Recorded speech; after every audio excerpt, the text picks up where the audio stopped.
Hello dear students, আজ আমি তোমাদের অষ্টম শ্রেণীর এনএমএমএস ক্লাসের অষ্টম শ্রেণীর যে স্কলারশিপের এক্সাম হয় এনএমএমএস, সেই এনএমএমএস এর যে ম্যাট পোর্শন আছে সেই ম্যাট পোর্শন থেকে একটা ক্লাস করাবো, যেখানে তোমাদের মিরর ইমেজ অর্থাৎ কোনো একটা ছবি, সেটা আয়নায় যদি আমরা দেখি, সেই আয়নায় যে ছবিটা আছে সেটা সেই ছবিটা কীরকম তৈরি হয়। ঠিক আছে, ধরো নর্মাল একটা ছবি, সেটা আয়নাতে কীরকম সেই ফিগারটা আসে সেটা আমাদের শিখতে হবে। তো দেখো, এখানে আমরা ছোটবেলায় একটা জিনিস দেখেছি, যে ছোটবেলায় কেন, আমরা অনেক সময় এটা দেখি, সব সময় দেখতে পাবো আয়নার সামনে যদি যাই, তো যদি কেউ ডান হাত দিয়ে ভাত খায়, মনে হচ্ছে কি, মনে হয় যে সে বাঁ হাত দিয়ে ভাত খাচ্ছে, তাই না? তোমরা কি এটা লক্ষ্য করেছো? অবশ্যই কমেন্ট বক্সে কমেন্ট করবে। এবার দেখো, এখানে আমাদের কোয়েশ্চেন নাম্বার 71 to 75। তোমরা জানো 2024 সালে তোমার যে এনএমএমএস পরীক্ষা হয়েছিল, সেই এনএমএমএস এর পরীক্ষারই প্রশ্নগুলো আমরা আলোচনা করছি। তো কি বলছে, প্রতিটি প্রশ্নে 4টি বিকল্প উত্তর দেওয়া আছে, সঠিক বিকল্প উত্তরটি বার করো যেটি ছবির প্রতিবিম্ব হিসেবে আয়নায় দেখা যাবে। অর্থাৎ এই যে ছবিটা দেওয়া আছে, এই যে ছবিটা দেওয়া আছে, এই ছবিটা আয়নাতে এর প্রতিবিম্বটা কেমন তৈরি হবে সেটা আমাদেরকে জানতে হবে। আয়নাতে এর প্রতিবিম্বটা কেমন তৈরি হবে সেটা আমাদেরকে জানতে হবে।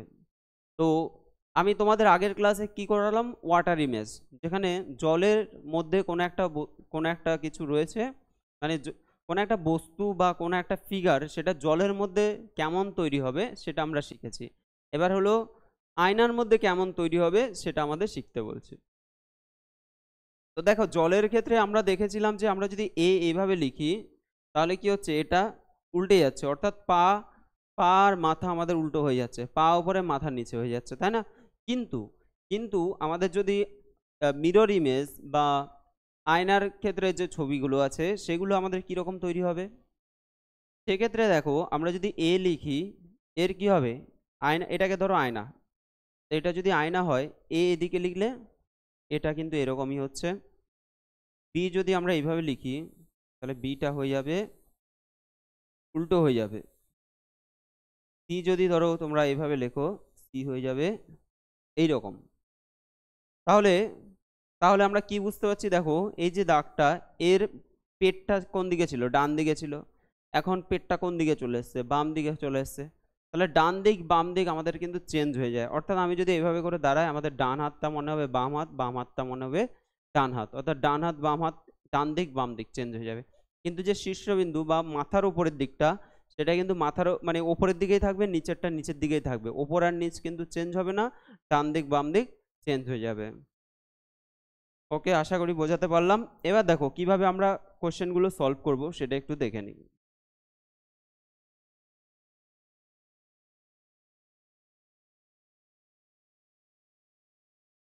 তো দেখো, ফার্স্টের যে ফিগারটা দেওয়া আছে আমাদের, কিভাবে করব?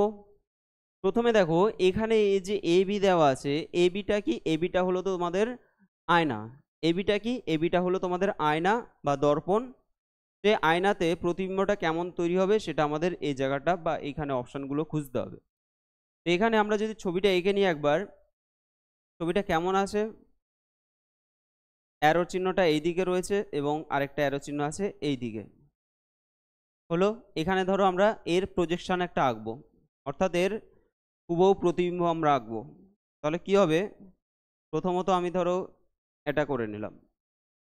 কিভাবে করবে, এটাকে আমাদের রেফারেন্স লাইন ধরতে হবে।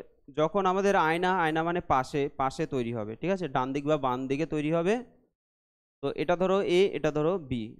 আয়নাটা তোমার এই দিকে দেওয়া থাকলেও অসুবিধা নেই, এইদিকেও সেম হবে, ঠিক আছে। যদি ডান দিকে দেওয়া থাকে তাহলে যে প্রতিবিম্বটা তৈরি হবে, বাম দিকে দেওয়া থাকলে কিন্তু একই প্রতিবিম্ব তৈরি হবে। এখানে আমাদের এই যে লাইনটা রয়েছে, এই যে তীর চিহ্নটা আছে, এই তীর চিহ্নটা আমরা কিভাবে ড্র করব? এই যে রেফারেন্স লাইন আছে, সেই রেফারেন্স লাইন থেকে এই যে অ্যারো চিহ্নের যে ডিস্টেন্সটা কত, এখান থেকে আমাদের সেম ডিস্টেন্সে গিয়ে এই অ্যারো চিহ্নটা কিন্তু আসবে, ঠিক আছে। তারপরে দেখো, এই যে ডিস্টেন্সটা কি হচ্ছে, ধীরে ধীরে এই যে রেফারেন্স লাইন এখান থেকে কি হচ্ছে, বাড়ছে না, বাড়ছে আস্তে আস্তে। তাহলে আমাদের এখান থেকে কি হবে, যে রেফারেন্স মানে যে দাগটা তৈরি হবে সেটা নিশ্চয়ই কি হবে, ডিস্টেন্সটা বাড়তে থাকবে। তাহলে একটা জিনিস বুঝতে পারছো, অ্যারো চিহ্নটা আমাদের কিন্তু এইরকম চলে আসছে, বোঝা গেল? অ্যারো চিহ্নটা আমাদের এইরকম চলে আসছে। প্রজেকশন হিসাবে আমরা যদি ধরি তাহলে অ্যারো চিহ্নটা এই দিকে চলে আসছে। হলো? এবার দেখো এই যে অ্যারো চিহ্নটা আছে, ছোট যে অ্যারো চিহ্নটা আছে, আচ্ছা এখানে দেখো আমরা অ্যান্সার পেয়ে যাচ্ছি। অ্যান্সার কিভাবে পাচ্ছি? এখানে লং যেটা সেটা এই বরাবর আসছে, এটা তো হবে না, এটাও হবে না। এটা দেখো, এটা কি হচ্ছে? লংটা আমাদের এই বরাবর চলে আসছে, তাই না? কিন্তু এখানে তো হচ্ছে না। আচ্ছা এর সাথে দেখো আমি এই এই জিনিসটাও দেখিয়ে দিই, এটা এই অ্যারোটা। তো এই অ্যারোটার ক্ষেত্রে ধরো আমি এখান থেকে বলছি এই ডিস্টেন্সটা, তাহলে আমাদের এই দিকেও কি হবে? ডান দিকেও আমাদের সেম, এখান থেকে এরকম ডিস্টেন্স, তাহলে এখান থেকে এরকম ডিস্টেন্সে ধরো এই পয়েন্টটা আমরা পেলাম, এই পয়েন্টটা পেলাম। এবার দেখো পরের যে পয়েন্টগুলো কি হবে? আস্তে আস্তে কমছে, মানে এই প্রথমটার থেকে এগুলো কি হচ্ছে? কমছে, অর্থাৎ এটা, তারপরে এরকম এরকম, অর্থাৎ এই দিকে আমাদের অ্যারোটা আসছে। বোঝা গেল? এই দিকে অ্যারোটা চলে আসছে। তাহলে দেখো ওই যে ছবিটা 3 নম্বরের যে ছবিটা আছে অপশন সি, সেটা হয়ে যাবে তোমাদের সঠিক অ্যান্সার। পরের প্রশ্ন,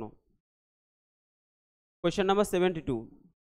তো এখানে যে ফিগারটা দেওয়া আছে সেই হিসাবে যদি আমরা করি, দেখো এই যে এই কোণায় আমাদের অ্যারোটা আছে, তাহলে আমরা এখানে ধরো ছবিটা আঁকছি, তাহলে আমি কি বলেছি? এটাকে যদি রেফারেন্স লাইন ধরি, এখান থেকে এটার যা ডিস্টেন্স, ঠিক আছে, এখান থেকে এখানের যা ডিস্টেন্স সেটা কিন্তু এখানেও রাখবো আমরা। তো এখান থেকে ধরো রেফারেন্স লাইন থেকে এখানের ধরো ডিস্টেন্স আস্তে আস্তে কি হচ্ছে? কমছে, অর্থাৎ অ্যারো চিহ্নটা এরকম আসবে। আর এখানে সার্কেলটা সার্কেলই থাকবে, সার্কেল কখনো অন্য কিছু আসবে না, কারণ সার্কেল দেখবে আগে পরে করে সেই সার্কেলটা সার্কেলই আসছে। তাহলে সার্কেলটা আমরা ড্র করলাম, অ্যারো চিহ্নটা আমাদের হয়ে গেল এইভাবে, তাই না? প্রজেকশন যদি আমরা ড্র করি, তাহলে এখান থেকে এখানের যা ডিস্টেন্স, এখান থেকে ধরো এইরকম ডিস্টেন্স, তারপরে ডিস্টেন্সটা কি হচ্ছে? আস্তে আস্তে কমছে। সেই হিসাবে যদি ডিস্টেন্স দেখি আমরা কমছে, তাহলে আমাদের এই দিকে অ্যারো আসছে। তাহলে অপশান দেখো, এখানে অপশান সি হয়ে যাবে সঠিক অ্যান্সার। একদম ইজি দিয়েছে তোমাদের, যে এই যে ফিগার দিয়ে যে কোশ্চেনগুলো, এগুলো কিন্তু খুব ইজি, ঠিক আছে? তোমরা আস্তে আস্তে যখন উঁচু ক্লাসে পড়বে, তো সেক্ষেত্রে এর থেকে আরেকটু টাফ কোশ্চেন হবে। কোয়েশ্চেন নাম্বার 73 দেখো, এখানে আমরা একই রকম ভাবে যদি প্রজেকশন ড্র করি, তাহলে প্রথমে আমাদের এই যে এই ফিগারটা আমাদের দেখে নিই আমরা। তো এটাকে রেফারেন্স লাইন ধরছে, এটা এবিটাকে রেফারেন্স লাইন থেকে দেখো এটার যে ডিস্টেন্স, আমরা সেই হিসাবে, এটা তো একটু দূরে এঁকেছি, তো সেই হিসাবে আমাদের ধরো এখানে আছে। এবার দেখো এখান থেকে কি হচ্ছে? পেটটা একটু বেশি ডিস্টেন্স হচ্ছে, তাহলে এটা কি হবে? হালকা একটু বেশি ডিস্টেন্স, তাই তো? দেখো অ্যারো চিহ্নটা কি হবে? এখান থেকে একটু কমে আসছে, তাহলে অ্যারো চিহ্নটা আমাদের কি হবে? কমে আসবে, অর্থাৎ জিনিসটা এরকম আসছে। বোঝা গেল? জিনিসটা কিন্তু এরকম আসছে। তো এখানে অপশান দেখলেই আমাদের হয়ে যাচ্ছে, দেখো একটা অ্যারো দিয়েই হয়ে গেল। এটা তো আসছে না, এটাও আসছে না, অ্যারোটা এরকম আসতে হবে, তাহলে এটা হয়ে যাবে অ্যান্সার। বাকি অ্যারোগুলো উল্টো পাল্টা আছে, ঠিক আছে? তো এটাও তোমরা বের করতে পারো, যে এই যে জিগজ্যাগ লাইনটা আছে, এটাও কিন্তু তোমরা বের করতে পারো। এটা কিভাবে বের করবে? একই রকম ভাবে এখান থেকে এই যে ডিস্টেন্সটা আছে, এটা তো বেশি লেন্থ আছে, তাহলে এখানে আমাদের বেশি লেন্থে এই পয়েন্টটা পাবো। এটা দেখো এখান থেকে কম লেন্থে আছে, তাহলে এখান থেকে কম লেন্থ, অর্থাৎ এই জিনিসটা এরকম হয়ে যাবে, ঠিক আছে? তো আশা করি বোঝাতে পারলাম। আমাদের অপশান কি হয়ে যাচ্ছে? অপশান কিন্তু সি হয়ে যাচ্ছে, অপশান সি হয়ে যাচ্ছে, অ্যারোটা দেখলেই বোঝা যাচ্ছে, তাই না? নেক্সট,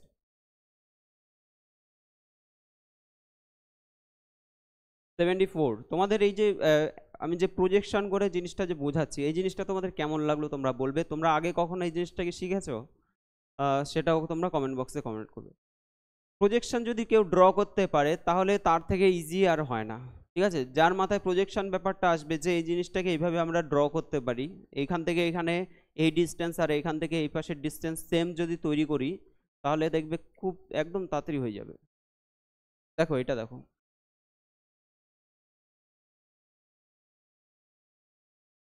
এটা বেশ ঝিকঝ্যাক করে দিয়ে দিয়েছে। তো আমরা ছবিটা এঁকে নিই।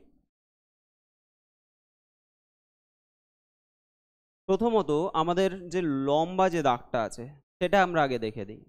লম্বা যে এখানে দাগটা আছে, যেখানে দুপাশে অ্যারো দেওয়া আছে, এই ফিগারটা সবার আগে আমরা আঁকবো। তো দেখো এখান থেকে আমাদের বলতে গেলে সব থেকে মানে বেশি ডিস্টেন্স আসছে, তারপরে কি হচ্ছে কমছে, তারপর কি হচ্ছে কমছে। তাহলে এখান থেকে আমাদের কি হবে বেশি ডিস্টেন্স, তারপরে কি হবে কমবে, তাই না? তো জিনিসটা এরকম চলে আসছে। তো আশা করি এটা বোঝা গেল। তাহলে দেখো এখানে এটা তো আসছে না, আর এটাও আসবে না। এবার আমাদের বি আর ডি এর মধ্যে একটা কনফিউশন তৈরি হচ্ছে, তাই না?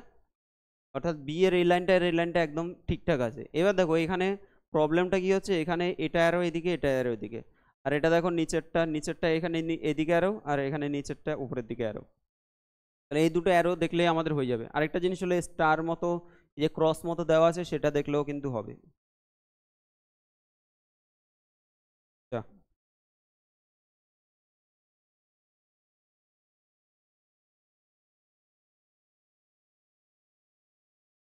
ওকে। এবার দেখো এখানে যে স্টারটা দেওয়া আছে, এখান থেকে যদি দেখি আমরা একটু ওপরের দিকে স্টারটা দেওয়া আছে, তাহলে এখান থেকে সেম ডিস্টেন্সে আমরা যদি স্টারটা ড্র করি, স্টার না ক্রস আছে আর কি, তো ক্রসটা এখানে চলে আসছে, তাই না? গুণটা এখানে তৈরি হচ্ছে। তাহলে গুণটা কোথায় তৈরি হচ্ছে? আমরা কোনটা কোনটার মধ্যে কনফিউশন বলছিলাম তোমাদের? অপশন বি আর ডি, তাই তো? বি আর ডি এর মধ্যে। তাহলে দেখো এখানে এই যে ছবিটা আসছে, এখানে কিন্তু এখানে এই জায়গাটা তো তৈরি হবে না, এই সাইডে তো আসছে না, তাহলে এখানে কিন্তু অপশন বি হয়ে যাবে সঠিক অ্যান্সার।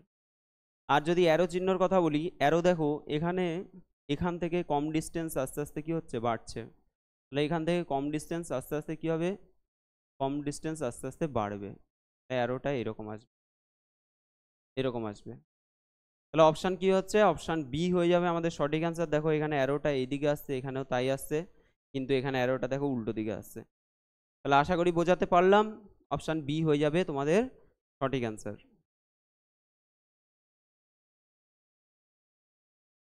নেক্সট কোয়েশ্চেন দেখো 75। 75-এ আমাদের যে ফিগারটা দেওয়া আছে আমরা যদি আঁকি এটা, তাহলে এই বিটাকে আমাদের রেফারেন্স লাইন ধরে নিতে হবে।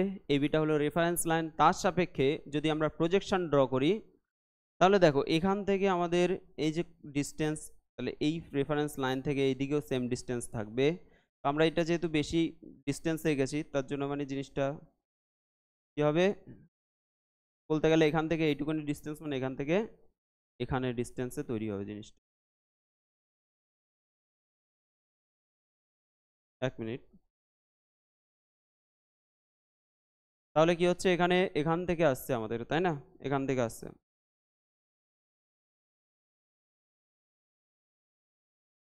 এই আসলো, আর এটা সোজা নেমে গেল। সোজা যদি নামে তাহলে জিনিসটা এরকম আসবে, আর এখানে দেখো এটা এরকম আসছে, আর অনেকটা এরকম চলে আসছে, তাই না? অনেকটা এরকম চলে আসছে।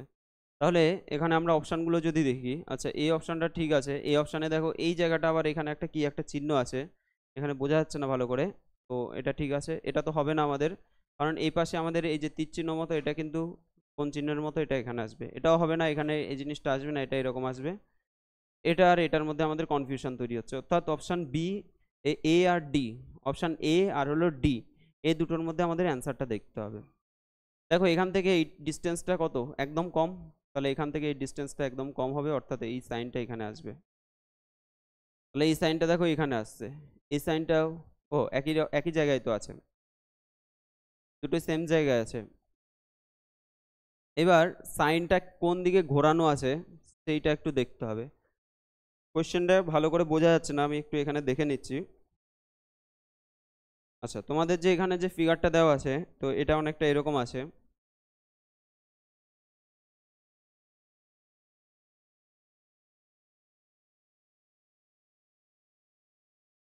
অনেকটা এরকম আছে। ধরো এখানে একটা বৃত্ত আছে, সেই বৃত্তটার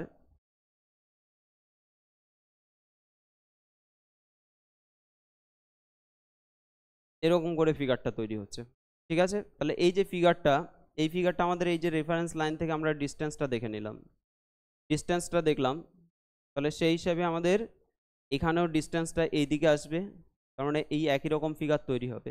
কিন্তু দেখো এখানে ওপরের দিকে আছে, ওপরের দিকে হবে না, এটা নিচের দিকে আছে, মানে নিচের দিকেই থাকবে। আমরা কি বললাম, তোমাদের মিরর ইমেজের ক্ষেত্রে ওপর নিচ চেঞ্জ হয় না, সাইড চেঞ্জ হয়, তাই না? ওপর নিচ কিন্তু চেঞ্জ হয় না। তাহলে এখানে যদি আমরা বলি এই যে এই জিনিসটা এরকম আছে, তাহলে এখানে দেখো একই রকম আছে, কিন্তু এখানে দেখো উল্টো আছে, তাহলে এটা হবে না, অপশান এ হয়ে যাবে সঠিক অ্যান্সার। অপশান এ হয়ে যাবে তোমাদের সঠিক অ্যান্সার। তো আজকে আমরা তোমাদের মিরর ইমেজ অর্থাৎ আয়নায় কি ধরনের প্রতিবিম্ব তৈরি হয় সেগুলো আমরা শিখলাম। আশা করি তোমাদের ভালো লেগেছে। আর যদি বুঝতে না পারো তাও তোমরা কমেন্ট করবে, বুঝতে পারলে অবশ্যই কমেন্ট করবে। আর ভিডিওটা কেমন লেগেছে সবাই কমেন্ট করো। আর যদি ভালো লাগে অবশ্যই একটা লাইক দিও। যারা যারা চ্যানেলটা সাবস্ক্রাইব করেনি তারা চ্যানেলটা সাবস্ক্রাইব করে নেবে। আজকের জন্য এইটুকু, এখানে রাখছি আমরা। দেখা হবে তোমাদের সাথে পরের ভিডিওতে।